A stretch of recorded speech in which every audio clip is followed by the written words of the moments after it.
أعوذ بالله من الشيطان الرجيم. بسم الله الرحمن الرحيم.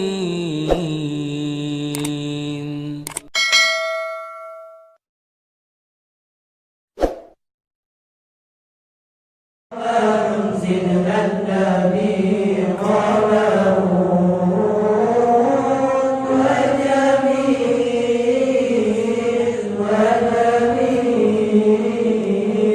وجميل سيدنا النبي وجميل وكف المصطفى كالوليان الله الله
Bismillahirrahmanirrahim. Alhamdulillahirabbil alamin. Allahumma shalli wa sallim.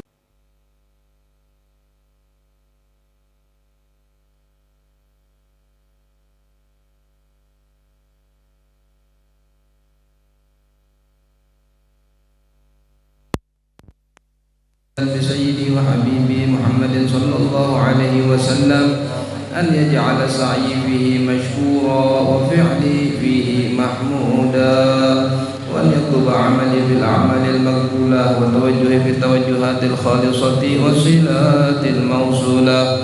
اللهم يا من إليه تتوجه الآمال فتعود ظافرة وعلى باب عزته تحد الرحال فتغشاها منه الفيوضات الغامرة نتوجه إليك بأشرف الوسائل لديك سيد المرسلين عبدك الصادق الأمين سيدنا محمد الذي عمت رسالته العالمين أن تصلي وتسلم على تلك الذات الكاملة مستودع أمانتك وحفيظ سرك وحامل راية دعوتك الشاملة الأب الأكبر المحبوب لك والمخصص بالشرف الأفخر في كل موطن من مواطن القرب ومظهر قاسم أمدادك في عبادك وسكف إرشادك لأهل ولايتك سيد الكونين وأشرف الثقلين العبد المحبوب الخالص المقصود منك بأجل الخصائص اللهم صل وسلم وبارك عليه وعلى آله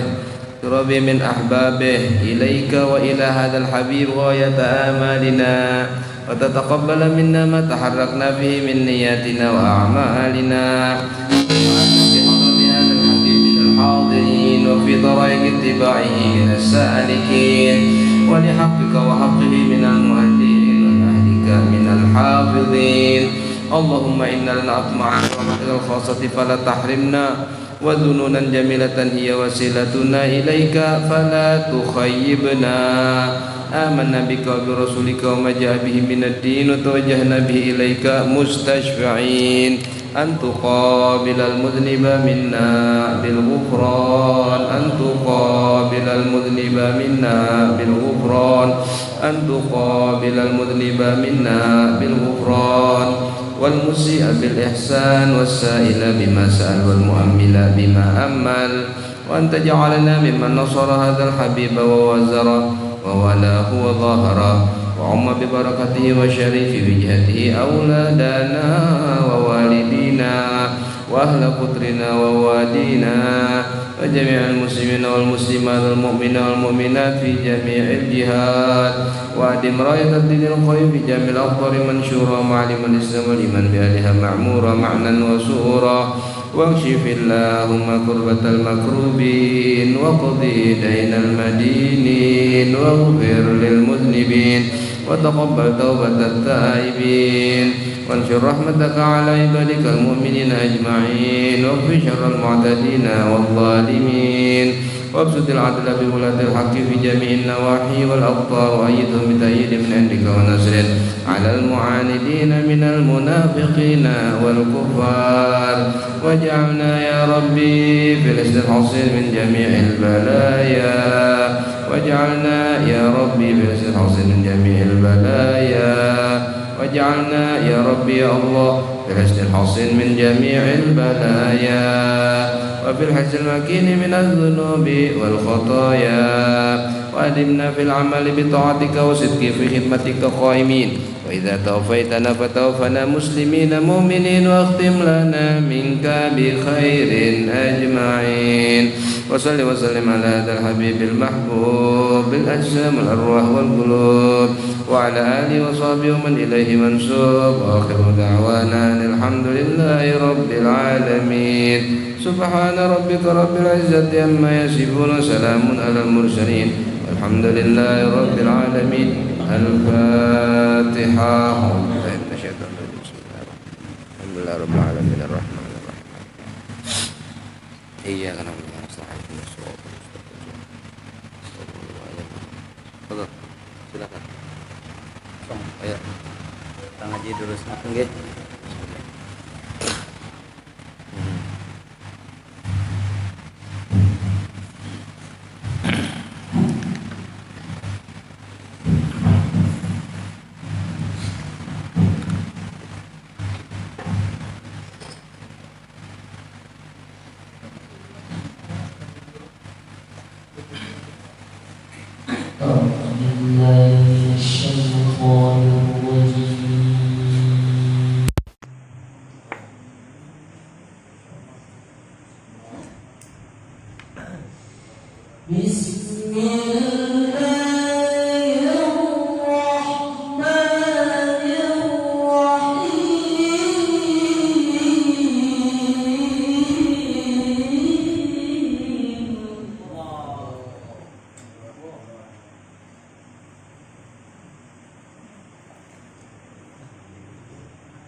Assalamualaikum warahmatullahi wabarakatuh.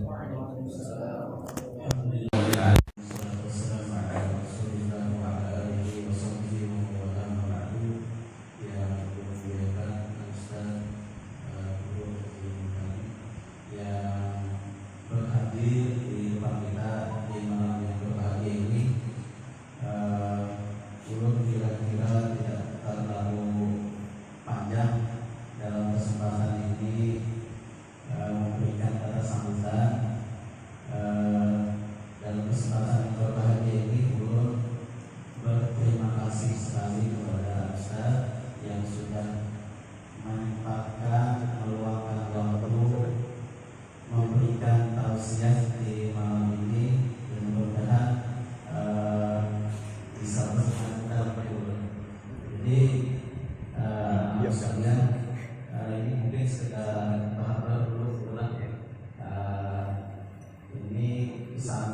tahfiz Al-Quran yang semuanya ini mahasiswa-mahasiswi lintas fakultas Kota Banjarmasin yang dalam kesehariannya mereka ini menghafal Al-Quran. Alhamdulillah dari perjalanan proses pembelajaran selama 2 tahun ini ada yang sudah hafal 5 juz, 10 juz, ada juga yang sudah hafal 30 juz orang. Jadi ini kalau total-totalkan boleh ada sekitar 100 orang. Jadi ada 3 bangunan 1, bangunan 2 di belakang kemudian, bangunan 3 di samping panti asuhan Hikmah Senjang. Jadi ada 3 asrama yang konsentrasi kami ada pada pendidikan Al-Quran. Anak-anakku sekalian, mari kita simak tausiah nasihat dari Al-Ustaz pada malam hari ini. Mudah-mudahan ini bisa memberikan pencerahan kepada kita bersama. Dan mohon maaf dulu, ini mungkin pertemuan pertama ini kalau terbatas, mengingat saat ini penjumlahan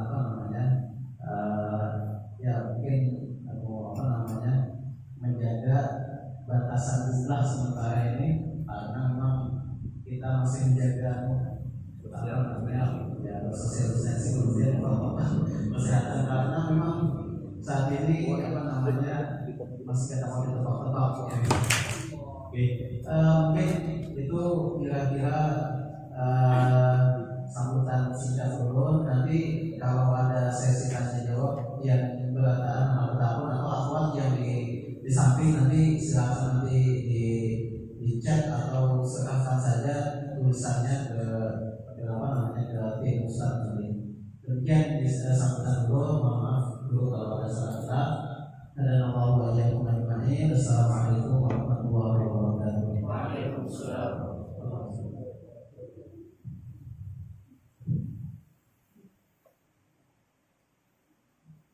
Assalamualaikum warahmatullahi wabarakatuh. Alhamdulillah al-hadi ibadahu ila tariqil aqwam al-mutafaddil alaihim bidaqaiki wa jalailin ni'am an-nahi lahum 'anit tanazu'i fi kitabihil muhakkam. Asyhadu an la ilaha illallah wahdahu la syarika lah wa asyhadu anna sayyidana wa habibana wa maulana Muhammadan al-qail inna ummati la tajtami'u ala dhalalah fa idza ra'aitumul ikhtilafa fa 'alaikum bis sawadil a'zam. Allahumma shalli wa sallim wa barik alaihi wa ala alihi wa sahbihi wat tabi'ina lahum ila yaumiz ziham. Amma ba'du, fa usikum wa nafsi bi taqwallah, ittaqullah, innallaha ma'al muttaqin. Yang mulia para guru agama, khususnya Ustadz Taufik yang ada di Higaulun, yang membina pesantren tahfidz Quran bagi para mahasiswa dan mahasiswi. Ya karena memang sudah maha, artinya ya tetuhalah pada nang balum maha.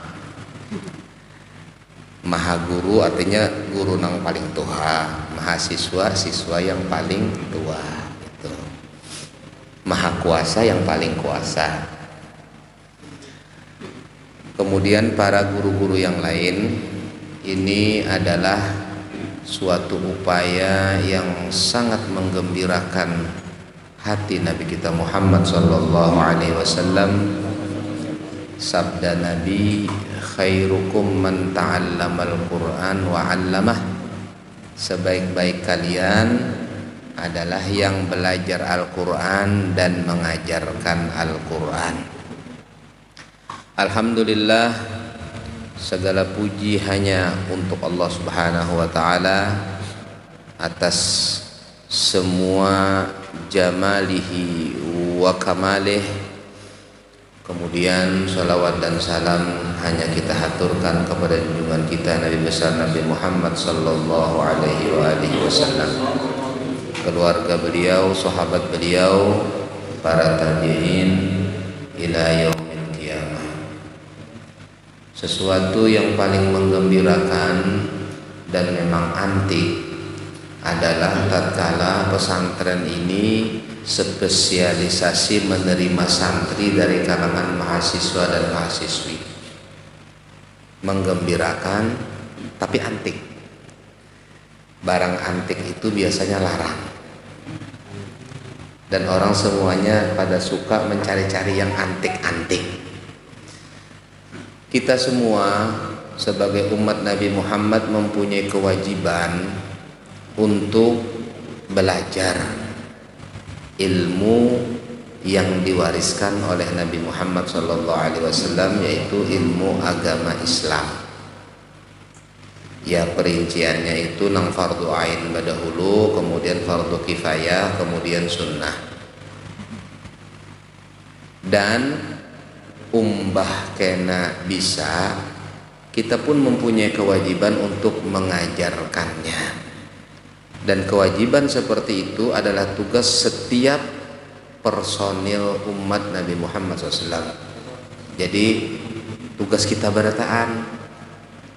Hanya saja kalau mengajar itu disyaratkan harus ada ilmu yang dilajarakan. Maulah mengajar kada ada ilmunya kada mungkin. Itu ngarannya gaguruan. Kalau keguruan kena dapatnya pahala-pahalaan. Kalau dapat pahala-pahalaan masuk surgaan, ya kalau. Sesuai dengan tema kita pada malam hari ini, yaitu menyangkut al-akhlaqul karimah. Nabi kita Nabi Muhammad SAW bersabda, innama bu'istu liutammima makarimal akhlaq. Innama itu ngarannya adatut tahsirin, artinya huruf atau lafal atau kalimat yang menunjukkan hanya itu aja. Jadi nang setelah innama itu tidak boleh bercabang, satu. Jadi innama bu'istu, hanya saja, artinya kada ada yang lain. Aku diutus ini tiada yang lain tujuannya kecuali liutammima makarimal akhlak, untuk menyempurnakan akhlak mulia. Apa maksudnya menyempurnakan akhlak mulia? Akhlak yang mulia itu sudah ada sebelum zaman Nabi Muhammad sallallahu alaihi wasallam. Cuma tidak sempurna. Yang menyempurnakannya Nabi kita Muhammad sallallahu alaihi wasallam. Menyempurnakan akhlak yang mulia itu ngarannya adab. Makanya Nabi kita bersabda, adabani Rabbi fa ahsana ta'dibi, melajari adab akan aku oleh Tuhanku, maka Tuhanku memperbagus pelajaran adab bagiku. Pertanyaan, jadi sebelum bubuhan nikam betakun, ulun betakun dahulu ya Allah. Jadi menyerang dulu sebelum diserang.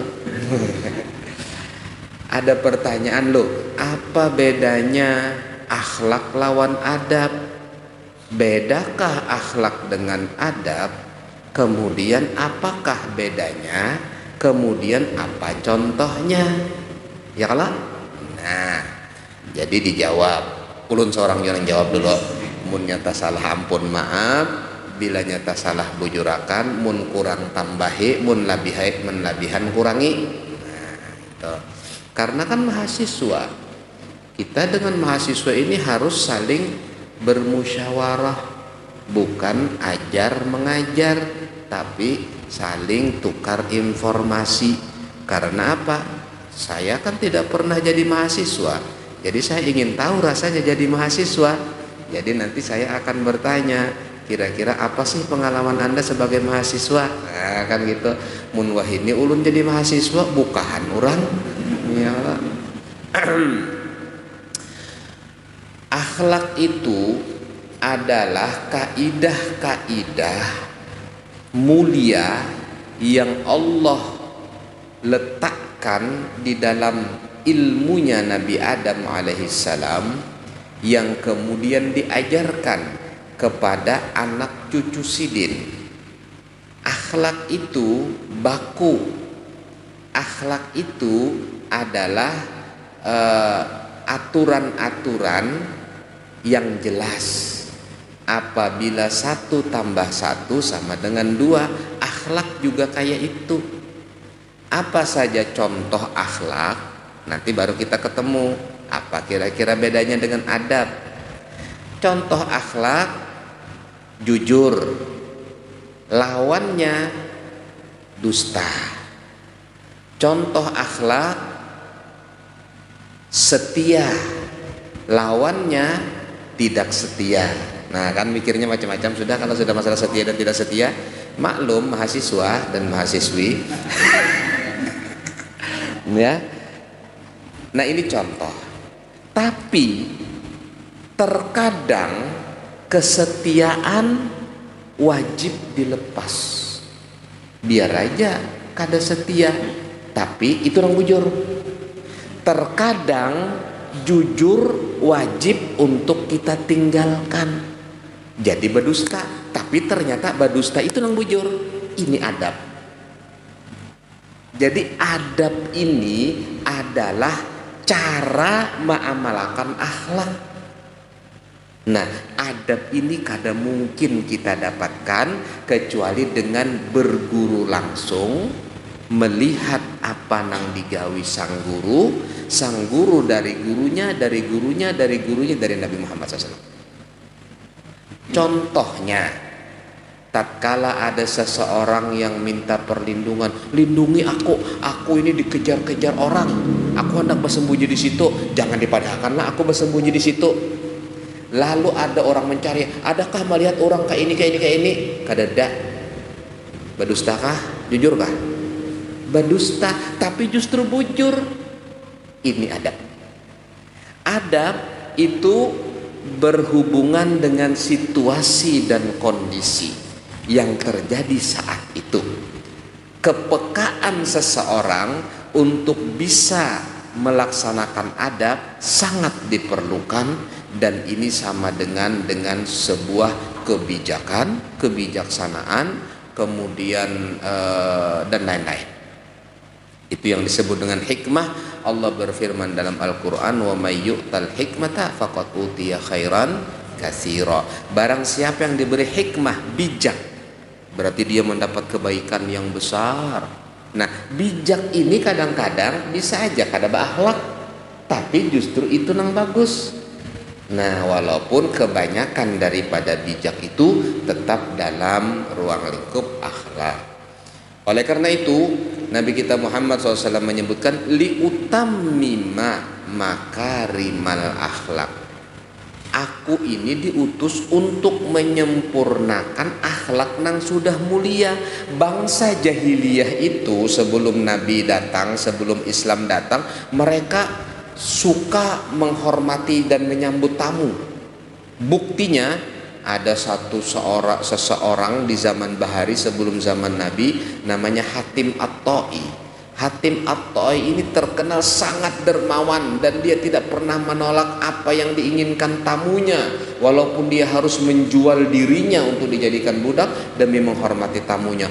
Masyhur di kalangan orang Arab Hatim At-Ta'i. Sehingga pada waktu anaknya Hatim At-Ta'i tertawan, Nabi membebaskan. Biarkan dia, jangan ditawan. Kenapa? Karena ayahnya mempunyai akhlak seorang yang mulia, seorang akhlaknya orang Islam, yaitu dermawan. Dibebaskan Adi bin Hatim. Setelah dibebaskan, dia pergi bebulik lagi dan masuk Islam. Adi bin Hatim At-Ta'i. Ada Bahari seorang wanita yang dikenal paling pas kalau menimbang, mengukur, menakar, paling pas inya. ngarannya Sandaroh, bukan Sandora ya, Sandaroh. Barangkali akhwat ada yang namanya Sandaroh ya. Jadi Sandaroh itu terkenal sampai-sampai bangsa Arab sebelum datang Islam waktu itu kalau jual beli kilni kailas Sandaroh, dia bilang. Coba kamu takar untuk saya tapi kayak takarannya Sandaroh loh ya. Jangan takaran yang lain. Jangan takaran Anang, jangan takaran Udin, jangan takaran Galuh, jangan takarannya si Sandaroh. Jadi namanya Sandaroh dijadikan argumen takaran yang pas, yang tepat karena kehebatan akhlaknya dia. Tidak pernah lebih dan tidak pernah kurang apabila berjual lawan orang atau menukar, sehingga akhirnya menjadi kailas Sandarah. Sayyidina Ali bin Abi Thalib pada waktu Amr bin Abdi Wud, seorang pendekar dari Mekah, waktu itu perang Khandaq. Pendekar dari Mekah ini tidak ada yang berani berhadapan dengan dia. Dia sangat lihai bermain pedang. Jaka ibarat anus itu sangat sakti. Jadi kada ada nang waninya nang melawani Amr bin Abdi Wud ini. Akhirnya pada waktu perang Khandaq itu Amr bin Abdi Wud itu mengeluarkan syair-syair menantang orang Islam. Apa katanya Amr bin Abdi Wud? Laqad bahahtu minan nida hal min mubaris. Panjang syairnya, sudah tidak usah saya bacakan bahasa Arabnya. Yang penting bahasa Indonesia begini. Aku ini sudah uyuh mengiau-ngiau bubuhan nikam. Mana anak-anak berhadapan dengan aku? Adakah? Kada wanikah bubuhan nikam? Maka bubuhan nikam aku kada hendak bubuhan Ansor, kada hendak bubuhan Madinah, karena itu lain orang-orang kita. Aku ingin berhadapan dengan orang-orang Mekah yang sama-sama orang Quraisy, yang mereka berani-berani seperti aku. Ayo kita berhadapan, ayo kita duel. Tidak ada yang maju. Nabi memanggil Ali bin Abi Thalib. Pada waktu itu Sayyidina Ali masih umur 15 atau 16 tahun. Ya Ali, ta'al. Kemudian Nabi menjulung Zulfiqar, pedang. Kemudian Nabi melepas surban sidin, disurbanakan kepada Ali bin Abi Thalib. Ya Ali, gum. Ali, kau sekarang bangkit dan lawan itu Amr bin Abdi Wud. Umur 15 tahun lebih baru. Akhirnya Sayyidina Ali naik ke atas, kan dia di dalam parit, naik ke atas. Dah tahunya muncul Ali bin Abi Thalib. Ditawakannya lawan Amr bin Abdi Wud. Jar Amr bin Abdi Wud, orang-orang Quraisy, kada adakah nang lain nang sepadan dengan aku, yang tua, yang lihai? Kenapa anak kecil seperti ini? Lalu kemudian Sayyidina Ali mengucapkan syair balasan. Apa kata Sayyidina Ali? Panjang syairnya, diantaranya beliau mengatakan, analladzi sammatni ummi Haidarah kalaisi ghabatin karihil manggara akiluka bisayf kailas Sandarah. Nah ini Sandarah tadi. Ya Allah. Akulah yang dinamakan ibuku sebagai singa. Haidarah itu artinya singa. Bagaikan singa yang berada di hutan yang tidak pernah takut. Aku akan mengukur awak ikam itu dengan ukurannya Sandarah. Artinya ikam ku belah jadi dua tanpa ada sedikit pun yang lebih dari satu dengan lain, pas di tengah-tengah. Begitu kata Sayyidina Ali. Kailas Sandarah. Takajud Amr bin Abdi Wud. Karena apa? Sekalinya Amr bin Abdi Wud ini pernah bermimpi. Dalam mimpi itu ada orang tua yang mengatakan, Amr, kamu nanti matinya dengan seseorang yang bernama Haidarah. Sayyidina Ali tadi mengatakan, akulah Haidarah, kata Sayyidina Ali. Takajud Amr bin Abdi Wud, pucat sudah dia. Tapi dia gengsi, ya kan? Karena dia gengsi, tetap akhirnya berduel betul. Ternyata dipukul sama Sayyidina Ali dari atas kepalanya dan sampai ke tengah, pas persis. Amr bin Abdi Wud masih ngomong, kata Sayyidina Ali, coba kau noleh. Begitu noleh terbelah jadi dua. Ada riwayat yang mengatakan seperti itu. Jadi dari tajamnya pedang itu. Tapi kita tidak bicara pedang ya. Jangan jadi radikal karena ceramah saya. Jangan jadi tidak. Kita sekarang zamannya sudah beda. Sekarang perangnya bukan perang pakai pedang, bukan perang medsos. Ini nih perangnya pakai medsos. Nah itu. Jadi akhlak itu adalah dasar-dasar daripada budi yang luhur, cara menerapkannya itu namanya adab, sehingga Sayyidina Abdullah bin Abbas mengatakan adabani Rasulullah, qala adabani Jibril, qala adabani Allah Rabbul Alamin. Ada riwayat pakai Sayyidina Jibril baru kepada Allah. Ada riwayat yang lain langsung Nabi mengatakan adabani Rabbi fa ahsana ta'dibi, memperbagus adabku Tuhanku dan memperbagus Tuhanku.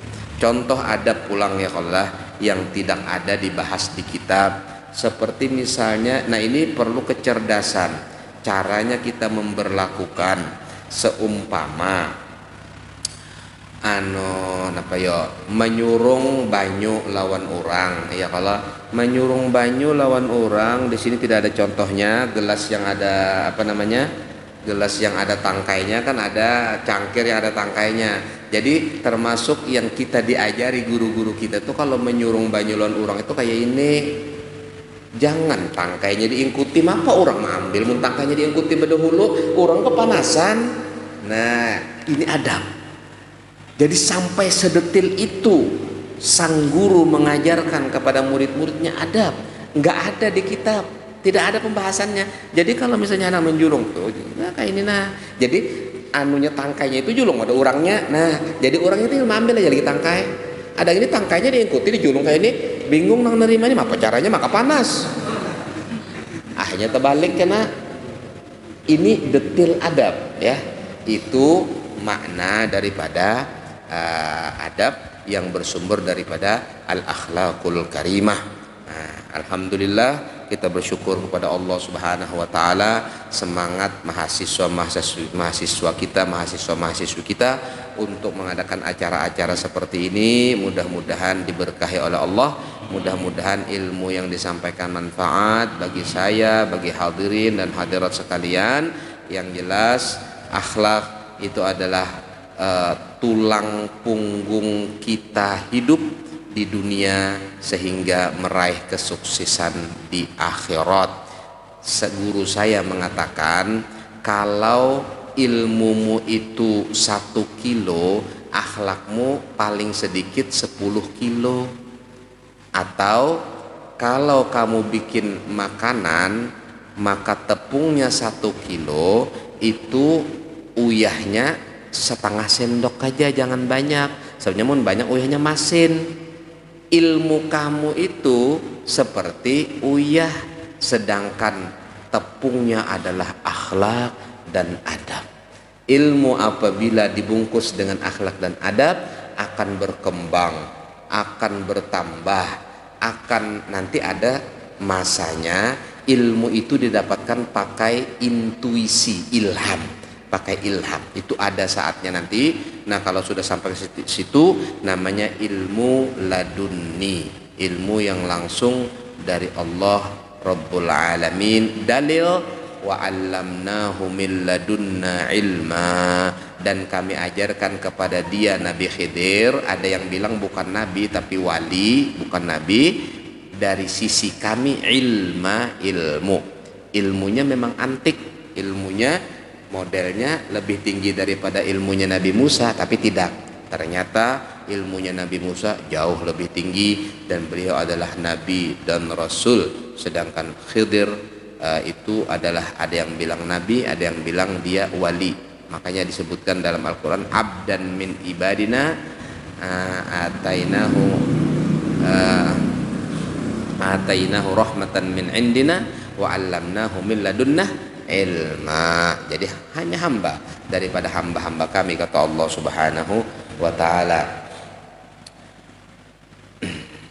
Alhamdulillah, maka mahasiswa-mahasiswi itu adalah tiang sebuah negeri.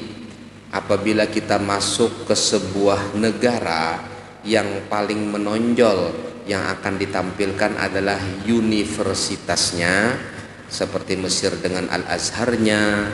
Bahari di Irak itu ada universitas namanya Nizamiyahnya. Di zaman Al-Imam Al-Ghazali, di zaman Al-Kindi, di zaman itu kan semuanya dari Nizamiyah, yaitu universitas yang paling terkenal di masa itu. Jakawahini Harvard, Jakawahini Universitas Harvard di Amerika ya. Bahari semunyaan seduniaan itu berangan-angan, wah apa aku kawa kuliah di Nizamiyah, karena Nizamiyah pada waktu itu betul-betul dikenal dan ilmuwan-ilmuwannya dunia. Jadi ada ahli kedokteran, ada ahli geografi, ada ahli segala macam ahli filsafat itu ada di Nizamiyah. Dan orang yang mau masuk ke sana pun dites. Di antara yang tidak lulus dites itu Syekh Abdul Qadir Jailani. Syekh Abdul Qadir Jailani itu waktu di Irak dia cerdas. Begitu dia mau masuk Nizamiyah, ada riwayat yang mengatakan dia tidak lulus tes. Akhirnya kemudian dia jadi sufi. Jadi sebenarnya Syekh Abdul Qadir Jailani pada waktu itu ingin jadi seorang ilmuwan, tapi waktu tes nggak lulus. Akhirnya ya tetap jadi wali besar, jadi ilmuwan juga ya.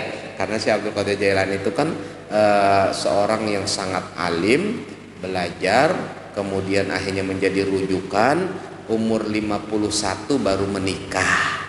Nah ini risikonya kalau orang lagi membidangi ilmu, jadi menikahnya 51 aja ya. Syekh Abdul Qadir Jailani itu dia begitu asyiknya dengan ilmu, belajar dan sebagainya sampai dia menjadi orang alim besar, akhirnya dia lupa menikah. Umur 51 baru Sidin menikah, umur 80 meninggal. Jadi menikah itu cuma 29 tahun. Nah, menikah itu anak beliau jumlahnya semunyaan 45. Anak Sidin 45. Jadi waktu menikah umur 51 itu langsung menikah 4 orang. Nah, ini yang kamu paling seneng ya? Iya. Langsung itu. Ada riwayat seperti itu. Jadi anak Sidin itu 45, yang 24 laki-laki, yang 21 itu perempuan, dan tersebar sekarang dari Al-Jailani itu. Wahakada beliau menjadi penulis, menjadi pengarang buku, menjadi ahli tasawuf, menjadi tokoh sufi, menjadi tokoh wali dan lain sebagainya. Berkat akhirnya dia menikahnya umur 51. Alhamdulillah. Nah, jadi kita berusaha sama-sama untuk menggali ilmu-ilmu orang bahari. Tidak menjadi masalah Anda seorang mahasiswa atau dosen atau bahkan ilmuwan atau bahkan terserah. Kalau dalam istilah Iran itu raushan namanya. Raushan itu artinya orang yang sangat alim di bidang fikih, di bidang ilmu, raushan fikir. Ada kitabnya namanya Raushan Fikir dan lain sebagainya. Maka ini kesempatan untuk kita berkarya. Pertama niatnya adalah untuk menjunjung tinggi ajaran Nabi kita Nabi Muhammad SAW.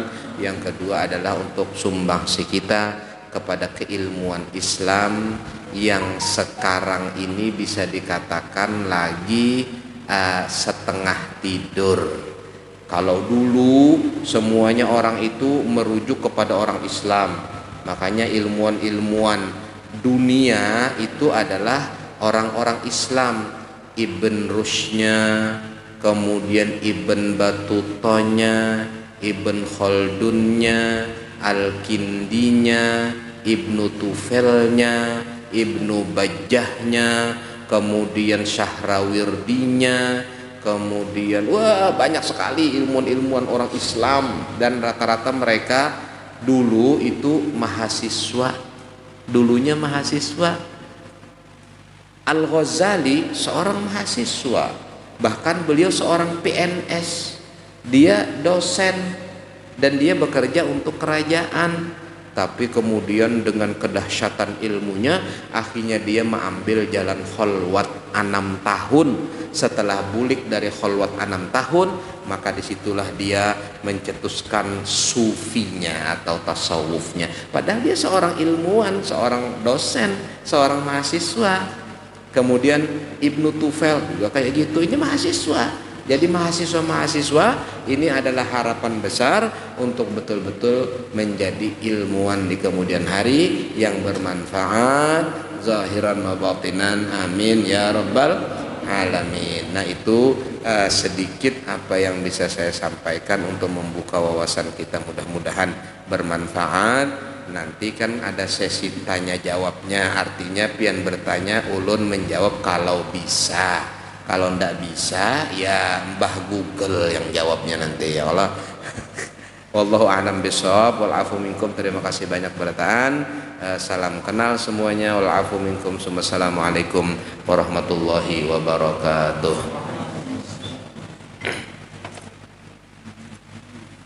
Sudah 2 tahun ya? Oh, 2 tahun. Baik, selanjutnya mungkin sesi tanya jawab ya. Jadi kalau di ada satu buat apa, satu yang di Ikhwan. Kita mulai dari Ikhwan dulu nih, siapa yang mau bertanya silakan angkat tangan dulu biar mic-nya silakan. Oke, ya Ikhwan.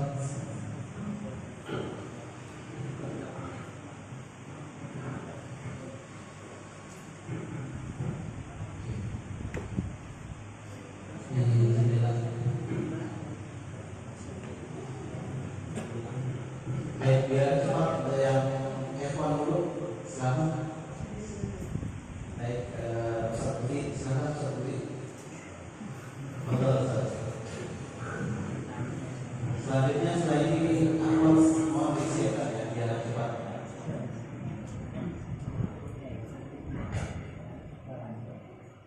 Ya, assalamualaikum warahmatullahi wabarakatuh. Oke, Ustaz izin bertanya, di dalam Al-Quran itu ada beberapa kata akhlak ya. Kalau nggak salah itu ada 3 jenis akhlak: akhlakul mahmudah, akhlakul karimah, akhlakul azimah. Nah ini bedanya di mana Ustaz? Apakah ketiga ini maknanya sama atau berbeda? Mungkin Ustaz bisa menjelaskan lebih detail gitu, seperti apa penjelasan masing-masing derajat akhlak ini, seperti itu Ustaz. Terima kasih.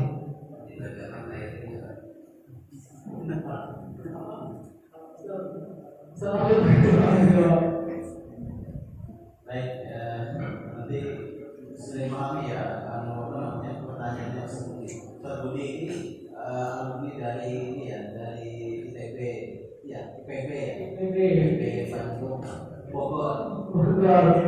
Iya. Jadi konsentrasinya tentang virus ya. Oke, baik, yang aku silakan. Kita dua pertanyaan dulu ya. Oke, baik. Kalau tidak ada mungkin kita jadi dulu satu pertanyaan.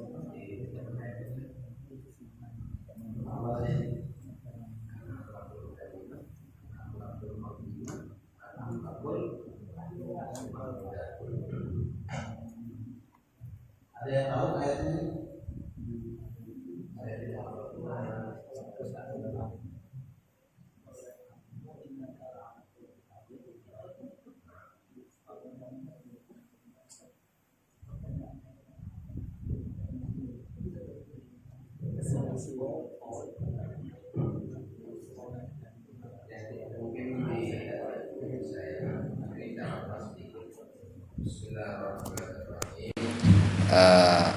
Kalau dilihat dari bahasanya sebenarnya itu tidak ada perbedaan, itu hanya menunjukkan betapa dahsyatnya akhlak, sehingga akhlak itu disifati dengan azim, agung, disifati dengan mahmud, terpuji, disifati dengan karim, yaitu mulia.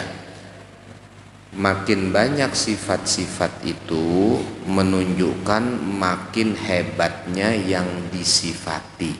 Sifat-sifat Allah banyak, nama-nama Allah banyak, menunjukkan betapa agungnya Allah. Ini jawaban sementara. Nanti saya teliti ayat-ayat Al-Quran yang menjelaskan tentang akhlak mahmudah, akhlak karimah dan akhlak azimah tadi. Nah, di situ kan ada asbab nuzul ayat, kemudian dan lain-lain. Mungkin akan lebih jelas di pertemuan yang akan datang.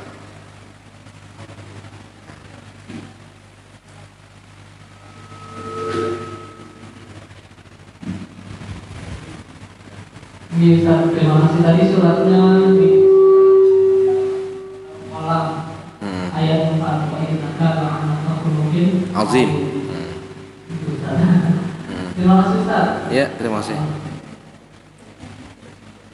Baik, ada lagi? Maksimal 3 pertanyaan ya untuk malam ini. Baik. Untuk Afwan silakan.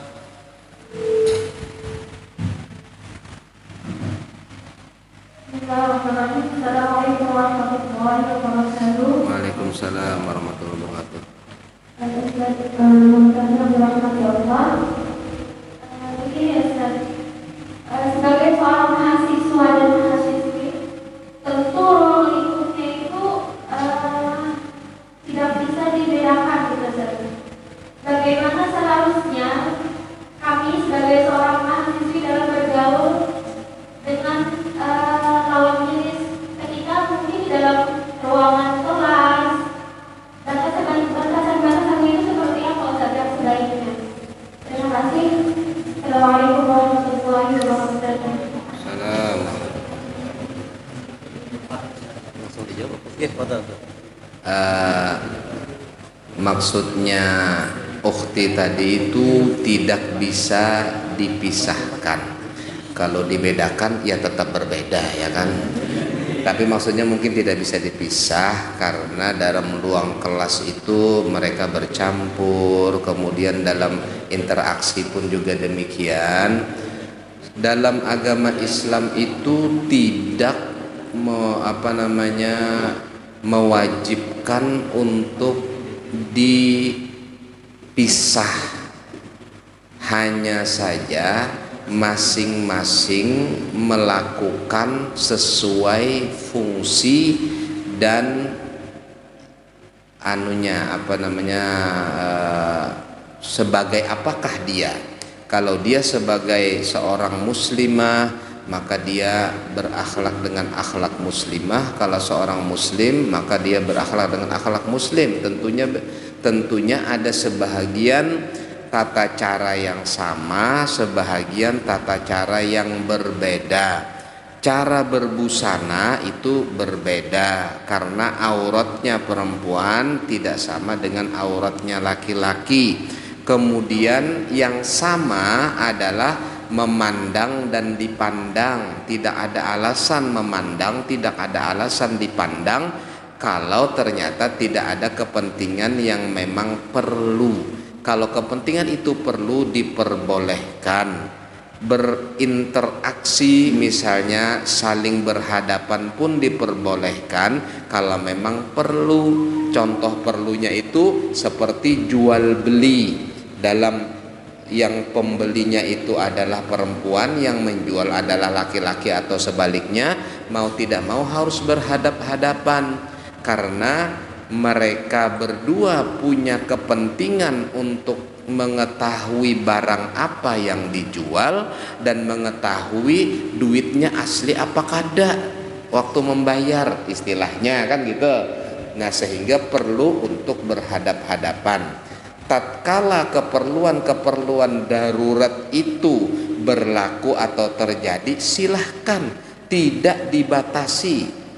Jika tidak ada keperluan-keperluan yang seperti itu, maka disitulah masing-masing tidak boleh memandang, tidak boleh apalagi saling memandang satu pihak nggak boleh, apalagi memandang dua belah pihak, apalagi kalau tiga belah pihak ya kalau lah. Nah itu segitiga ngarannya, makin lagi ya kalau lah.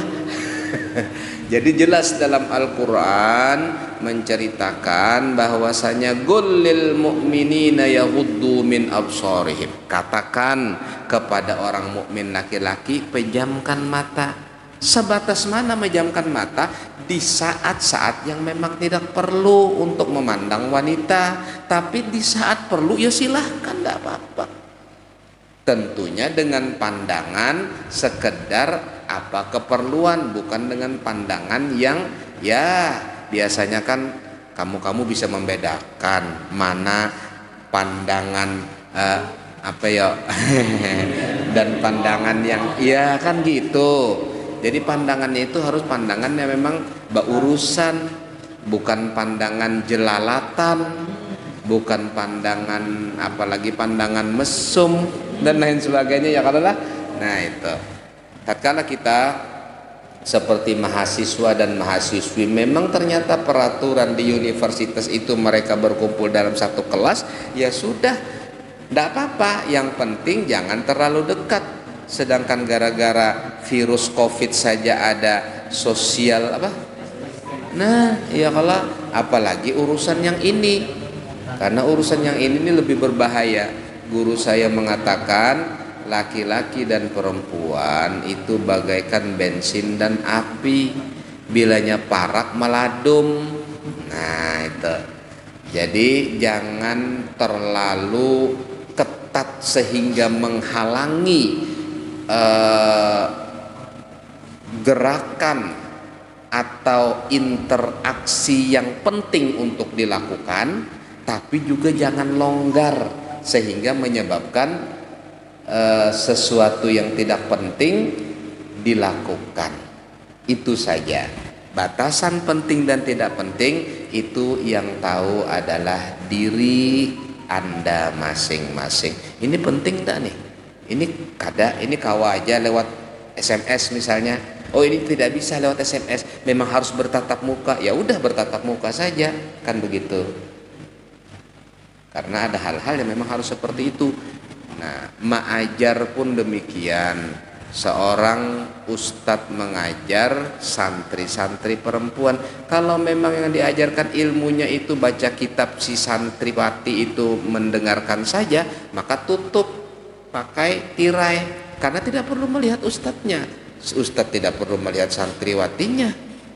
Tapi kalau ternyata yang diajarkan itu menyangkut misalnya harus diperagakan di papan tulis atau diperagakan dengan gerakan, mau kada mau harus melihat, berhadapan. Dalam hal ini biasanya yang berlaku di pesantren-pesantren itu para wanita itu memakai hijab syar'i, ya, karena ustadz dan guru juga manusia. Ya, paham aja kalau maksudnya lah. Nah, baik, itu pertanyaan yang kedua ya. Pertanyaan ketiga, karena mungkin kita membatasi untuk malam ini 3 pertanyaan saja ya. Ada 23 sebenarnya dari jumlah mahasiswa-mahasiswa kita ini yang pembelajaran itu jarak jauh, jadi PJJ ya. Jadi yang belajar di rumah ada sebagian mahasiswa bertiganya. Sama seperti halnya kajian malam ini, ada pertanyaan mungkin satu sesi yang mungkin kita serahkan bagi kawan-kawan yang ada di rumah yang nonton langsung di channel Bumi Indra Lestari ya. Mungkin dibacakan oleh Bang Surya.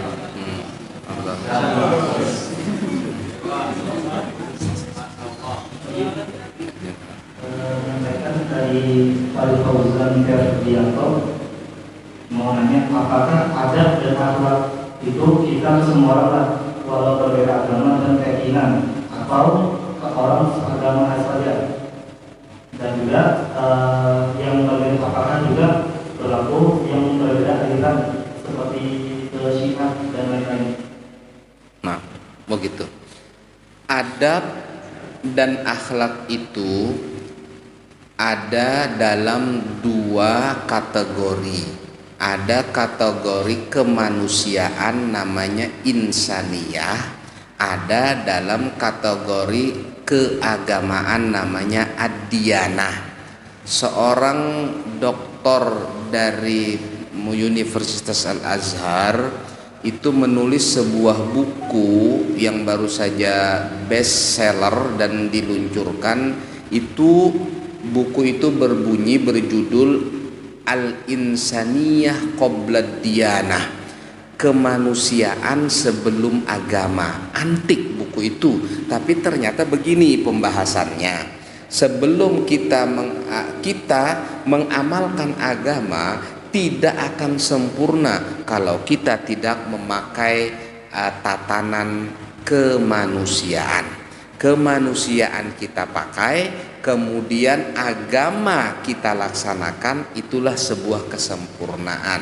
Saya kasih contoh, tetangga kita kada orang Islam, apakah wajib kita untuk berakhlak mulia kepada dia? Jawabannya wajib, dan itu anjuran Nabi kita Muhammad sallallahu alaihi wasallam. Ada satu kitab namanya Al-Akhlaq lil Banin, karangan Asy-Syaikh Umar bin Ahmad Baroja. Di situ diceritakan tentang hak-hak tetangga. Semua tetangga itu punya hak kepada kita, dan sampai-sampai Jibril alaihissalam turun kepada Nabi kita Muhammad dan mengatakan, hampir saja lam yazal, kata Nabi, selalu saja Jibril itu menasehati saya, berpesan kepada saya supaya hati-hati atau jagalah hak tetangga. Sampai-sampai aku menyangka, ujar Nabi, jangan-jangan tetangga ini dapat warisan, kan begitu. Nah, lalu kemudian Nabi menyebutkan, Nabi bersabda, jiranuka salas, tetangga ikam itu, ini contoh ya, 3 macam. Tetangga yang dia itu adalah tetanggamu, keluargamu, dan sama-sama orang Islam. Dia punya 3 hak. Hak tetangga, hak sebagai keluarga, hak sebagai ikhwah muslimah. Kalau dia cuma punya 2, ya tetangga dan hak sebagai seorang Islam. 2 dia punya, karena lain keluarga. Atau dia kada orang Islam tapi nya keluarga, misalnya dia cuma juga punya 2, tapi yang ketiga tidak. Ada lagi tetangga kamu yang cuma punya 1 hak, yaitu punya hak tetangga saja. Dia non muslim dan bukan keluarga. Akan tetapi semuanya ini perlakuannya sama, semuanya tetangga. Dan memberlakukan tetangga diutamakan yang paling parak pintu rumahnya dengan pintu rumah kita. Jadi misalnya rumah ulun menghadap ke sana, di belakang ini dempet dengan rumah saya, tapi pintunya ke sana. Ini jauh. Karena kalau menuju pintu, dari pintu saya ke pintu dia harus keliling komplek. Di mana tetangga saya yang paling parah? Yang pintu saya menghadap ke sana, ada tetangga di depan pintunya menghadap. Nah, ini paling parah. Dan itu didahulukan. Jadi umpama kita hendak membagi, misalnya seperti daging kurban yang baru saja dilakukan, ya kan, terbatas, cuma dapat 5 kantongan. Dihitung 5 aja yang dapat tetangga ini, yang paling parah pintunya dengan pintu rumah kita. Hanyar nang terjauh. Yang berdempet tadi yang di belakang kada dapat, walaupun dempet sebenarnya lebih parah, tapi karena pintunya jauh kada dapat. Nah, itu aturan dalam tetangga.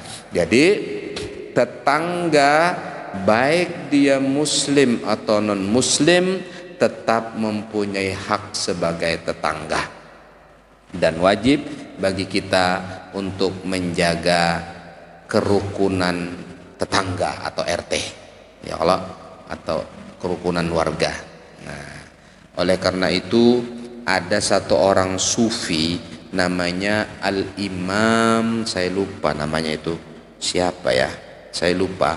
Jadi dia ini seorang sufi yang sangat alim dan sangat soleh. Namanya terkenal, apakah Al Hasanul Basri apa saya lupa. Jadi ini sang imam ini dia bertinggal di rumah yang susun, rumah yang apa ngarannya itu bertingkat-tingkat. Jadi di atas itu tetangganya yang lain, di atas orang lain, begitu. Nah kan di negeri Arab seperti itu. kebetulan dia tinggal di bagian bawah. Di atas rumahnya itu orang non muslim. Nah, jadi karena non muslim, acara atau mungkin undangan nang istilahnya berdua selamatannya otomatis kada datang, karena dia paling diantari makanannya aja kan. Kada mungkin kan kalau non muslim misalnya datang acara maulidan kan tidak, paling dia ya tunggu di rumah nanti diantar makanan, dan itu saja, tidak ada interaksi di antara mereka. Suatu saat tetangganya yang di atas ini turun, kebetulan rumahnya Syekh ini lagi terbuka. Karena dia merasa tetangga, dia menegur, "Oh apa kabar? Baik, silakan masuk." Dipersilakan masuk. Begitu masuk, bau benar, bau tahi rumah itu. Jadi jar orang tadi yang non muslim, kenapa rumah ikan bau benar kayak ini? Aduh, jar orang Syekh tadi, ini sudah berpuluh-puluh tahun bau kayak gini di rumahku. Kenapa sebabnya? Kok bau? Mapayo jar tuh kada nyaman bang, aku nyambat nalon ikam. Kada sambat kenapa? WC ikan bocor. WC yang di atas bocor, sehingga akhirnya netes ke rumahnya yang di bawah. Tapi dia tidak mau sama sekali mengusik tetangganya, dibiarkan, ditahani sampai berpuluh-puluh tahun. Akhirnya tetangga itu sendiri yang tahu. Astagfirullah, jaka ibaratnya, tapi kan Islam ya Allah, jaka orang Islam toh, astagfirullah aku kada tahu. Tapi akhirnya dia kagum dengan Syekh ini, dia betulkan rumahnya, kemudian tidak lagi bau dan dia masuk Islam. Nah, ini contoh akhlak padahal non muslim. Wah, kalau di sini ada yang kayak gitu, jangankan seperti itu ya, kalau sedikit aja malah wah ini sudah kada orang Islam, wah ada macam-macam lah, sudah anarkis, apalagi ngarannya tuh dan lain-lain lah ya. Kalau itu tidak boleh. Bahkan Nabi kita Muhammad SAW bersabda, dan ini adalah khusus, artinya ini perlakuan khusus Nabi kepada orang-orang yang non muslim yang hidup berdampingan dengan orang-orang muslim. Apa ujar Nabi SAW? Man adza zimmiyan faqad adzani. Siapa ada orang yang mengganggu orang non muslim yang hidup berdampingan dengan orang Islam, itu berarti sama dengan mengganggu saya langsung, kata Nabi Muhammad SAW. Dari perhatiannya beliau kepada non muslim yang ada di Madinah, dari perhatiannya beliau terhadap orang-orang yang non muslim yang hidup berdampingan dengan orang-orang Islam. Itu yang seharusnya kita tonjolkan, kita perlakukan kepada saudara-saudara kita yang non muslim, supaya yang non muslim ini waduh luar biasa ya, orang Islam kan begitu. Ini ndak, malah kena anarkis, malah apalagi ngarannya itu diskriminasi dan lain sebagainya. Akhirnya bukan, kok itu sukanya orang Islam, dia kada hakuninya, kada hakun Islam. Nah, itulah pentingnya dakwah dengan akhlak. Jadi ada satu ulama besar di Jeddah, beliau sudah meninggal, Allah yarham, namanya Al-Habib Abdul Qadir Al-Haddad dan Al-Habib Ahmad Masyhur, Abdul Qadir bin Ahmad Segaf dan Al-Habib Ahmad Masyhur bin Taha Al-Haddad. Beliau ke Afrika berpuluh-puluh tahun di sana berdakwah, ternyata mengislamkan 80.000 orang yang beliau islamkan.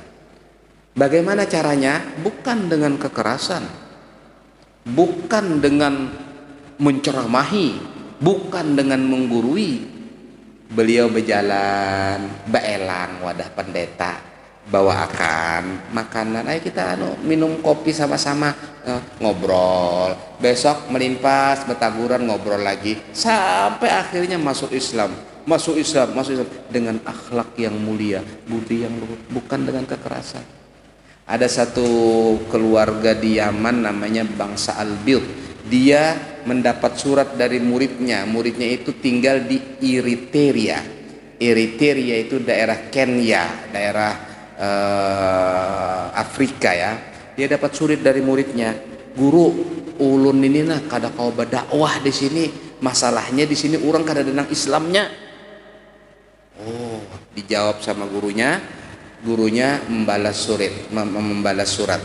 muridnya, muridku anu adalah toko dijual di situ, munnya ada tukarakan, anu guru hendak nukar toko, hendak berjualan di sana.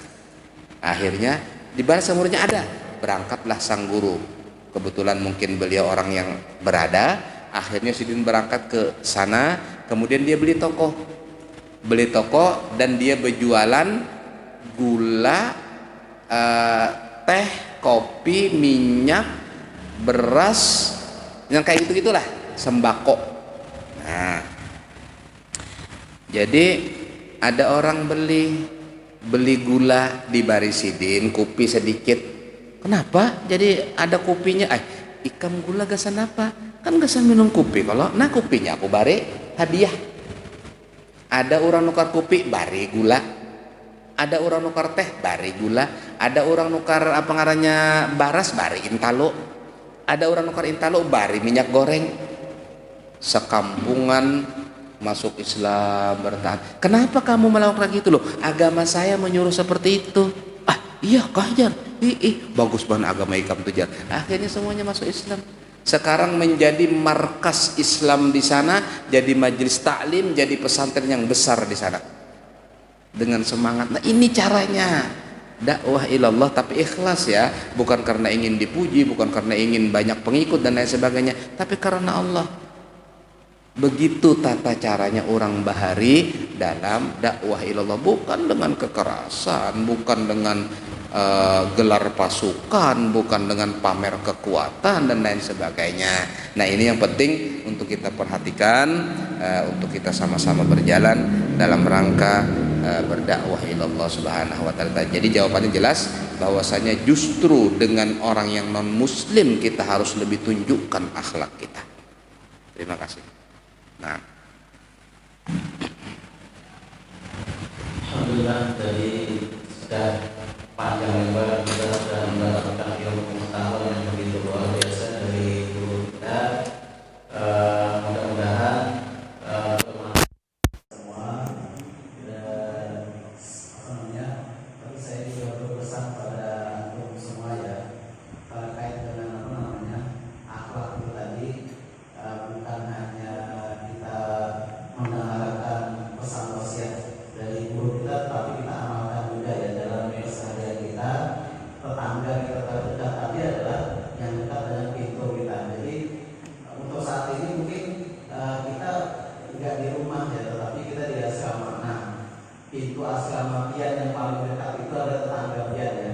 Jadi mohon diperhatikan, jangan sampai ada kawan kita yang mungkin belum makan atau apa, nanti sampai tetangga juga ya. Termasuk juga kalau pian ada yang WC nya bocor di atas ya, ngomong saja sama Ustaz Ahmad ya, jangan sungkan-sungkan gitu.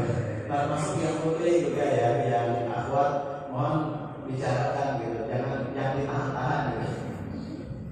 Takutnya nanti ini demi kenyamanan bersama ya. Baik, barangkali itu mungkin apa namanya kajian kita malam ini. Mungkin sebagai penutup dari kajian malam ini, alangkah lebih baik mungkin kita tutup dengan doa yang langsung dipimpin oleh guru kita.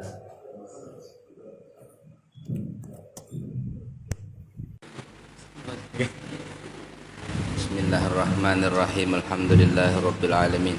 Allahumma salli wa sallim wa barik ala sayyidina maulana Muhammadin wa alihi wa sahbihi ajma'in.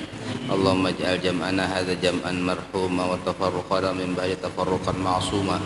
La tada' fina wa la minna wa la ma'ana syaqiyan wa la mahruma. La tahrimna khairat ma indaka bi syarri ma indana. Afid alaina fuyudatik, amidana bi imdadatik, barik lana bi barakatik, irhamna bi rahmatik, ighfir dhunubana, ustur uyubana, ishfi mardana, afi mubtalana, ikhtim bi salihati a'malana wa ajalana, ahsin munqalabana wa ma'wana fi dunyana wa barzakhina wa akhiratina bi rahmatika ya arhamar rahimin. Wa sallallahu ala sayyidina Muhammadin wa alihi wa sahbihi wa baraka wa sallam. Alhamdulillahi rabbil alamin. Taqabbalallahu minkum. Sudah off? Sudah. Nah, jadi mungkin off sudah ya? Sudah off ya?